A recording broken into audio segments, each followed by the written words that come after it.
અરે તમારા ઝઘડા જ હોય, રંગલા રંગલીનો ઝઘડો. અરે મારમ પીટમ. એ સાહેબ મારા શું છે? જ્યાંથી આ રંગલીને પરણીને મારી ઘરે લાવે ને ત્યાંથી કકડાટ એ છે કે મારે તો ઝૂંપડપટ્ટી છે, મકાન નથી. આ લોકોના બંગલા જોઈને મારે ઘરમાં કકડાટ ગાલે છે. ઓહો મકાન નથી એનો મકાન. પૈસા લાવ મજૂરી કરી ક્યાંથી મકાન અરે ગોડા આટલું બધું આપણું વિજ્ઞાન આપણી સરકાર આગળ વધી ગઈ અને મકાન નથી એવી વાત કરે. અલા સાંભળ નવીનતાની વાત સાંભળ કે આપણા અનુસૂચિત જાતિમાંથી ડોક્ટર આંબેડકર આવાસ વિશેની યોજનાઓ ચાલે છે. શું વાત છે? હા, અને આ યોજનામાં તો 1,20,000 સરકાર આપણને સહાય આપે છે મફત. લો રંગલી 1,20,000 પણ સાહેબ જાણકારી નહોતી તે. હા અરે સાહેબ એ વાત તમારી સાચી, પણ 1 લાખમાં તો ઓછું મકાન બનતું હશે. અરે 1,20,000 સરકાર આપતી હતી અને આ નવા વર્ષમાં 25ની સાલમાંથી 50,000 ઉમેરીને 1,70,000 કર્યા છે. 1,70,000 તો મજા પડી ગઈ.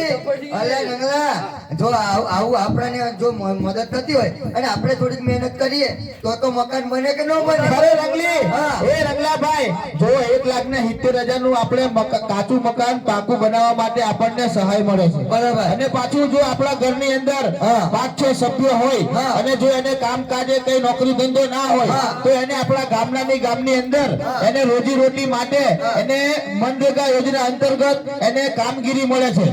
હા 90 દિવસની કામગીરી મને કેરસીટી નું કામ કરવા મળે. બરાબર.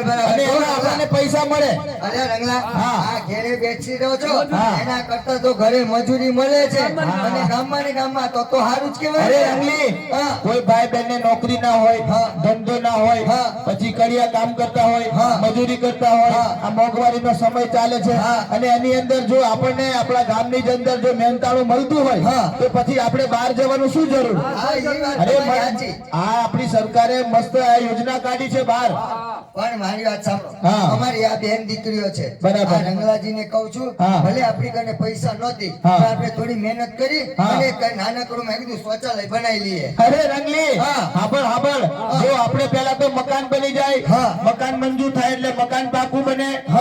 પછી આપણને મનરેગા યોજના અંતર્ગત આપણને ગામમાં મહેનતાણું મળી જાય. બરાબર. અને સ્વચ્છ ભારત મિશન અંતર્ગત આપણને એક ગામની અંદર ઘરની અંદર આપણને શૌચાલય પણ બની જાય. એના કોઈ પૈસા મળે અરે સ્વચ્છ ભારત મિશન અંતર્ગત આપણને ટોયલેટ બનાવવા માટે સરકાર આપણને 12,000 રૂપિયાનો પુરસ્કાર આપે છે. આ તો મજાની વાત કરી. અરે જાણી વાતો મારી મેં તો જાણી વાતો મારી, જાણી વાતો મારી મેં તો જાણી વાતો મારી. થૈયા તા થઈ અરે રંગી, હાંભળ અનુસૂચિત જાતિના બાળકને જો સારું એવું ભણ્યા હોય અને કદાચ એને વિદેશમાં ભણવા જવાનું થાય અને વિદેશની અંદર જવાના પૈસા હોય ના તો આપણને અનુસૂચિત જાતિના ભાઈઓ માટે બહેનો માટે 15 લાખ રૂપિયા ની લોન સહાય મળે છે.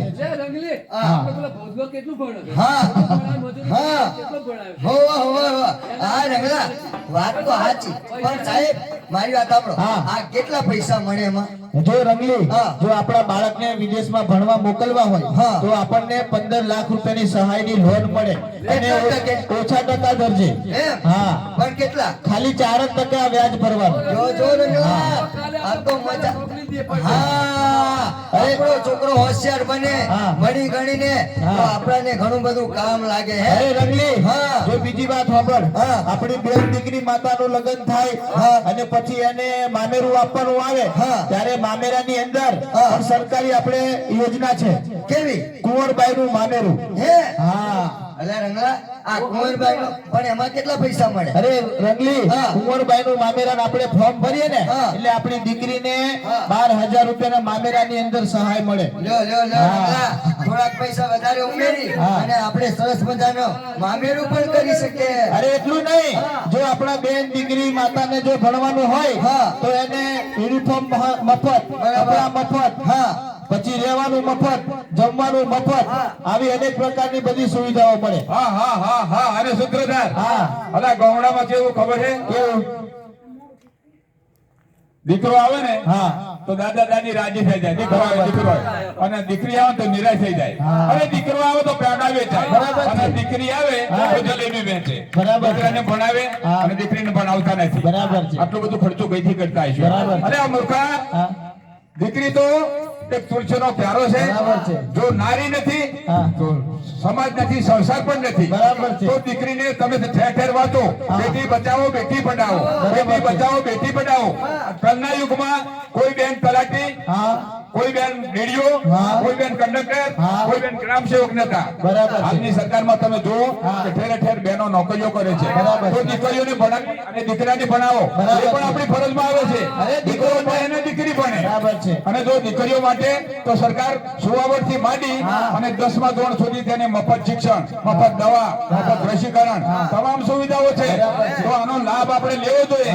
દીકરીઓને પણ ભણાવવી જોઈએ, દીકરી પણ તેના પગભેર થાય. અરે કાકા, હા. આ દીકરીઓની વાત તમે કરી ને એ બધી આ મને ખબર પડી, હા. પણ મારા ઘરમાં પેલા ઘરડા મા બાપ છે, હા. હે, અમારા સાસુ સસરા છે, હા. આ એમને કોઈ લાભ ખરો? હા, અરે ગયડા સાસુ સસરા એની ચિંતા કરવાની નથી. હા. જો તે નિરાધાર હોય ને, હા. વિધવા બેન હોય હા. તો તેને પણ સરકાર મહિને મહિને 1200 રૂપિયા આપે છે. બરાબર. દાદા નિરાધાર હોય તો તેને 1200 રૂપિયા મહિને મહિને. બરાબર. અને એવા મરી જાય ને હા. એમનું 12માનું એ કરવા માટે પણ 3000 રૂપિયા આપે છે. ઓહો, તો સારું જ કહેવાય ને નકલા. હા. પણ મારી વાત સાંભળ રઘુજી. તમે કોઈ દિન પંચાયતમાં જાઓ છો? ના, ના, ના. હા, તો મીટિંગમાં જાઓ, હા. સરપંચ તલાટીને મળો, હા. તાલુકામાં જાઓ, હા. જિલ્લામાં જાઓ, હા. આ ફોર્મ ક્યાં મળે છે, હા. ફોર્મ લાવો, હા. એને ભરાવો, એની કાર્યવાહી કરો, હા. તો આ બધા લાભ મળે. પણ આપણા ગામડામાં લાભ કોઈ લેતા નથી. હા. એની સરકારે આપણને નાટક દ્વારા ગામડે ગામડે કહેવા મોકલ્યા છે કે ભાઈ લાભ આનો લો, લાભ લો. જોયું તમે, આટલી બધી સહાયો મળતી હોય અને હજુ ઘણી બધી સહાયો આવી જાણકારીઓ આપણને મળતી નથી.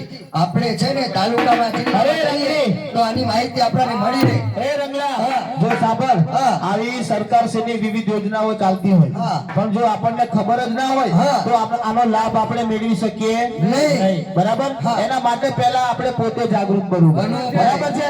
એના માટે સુંદર મજાનું ગીત બનાવ્યું છે. કેવું? તમે રાખો ને સ્વચ્છતા યાદ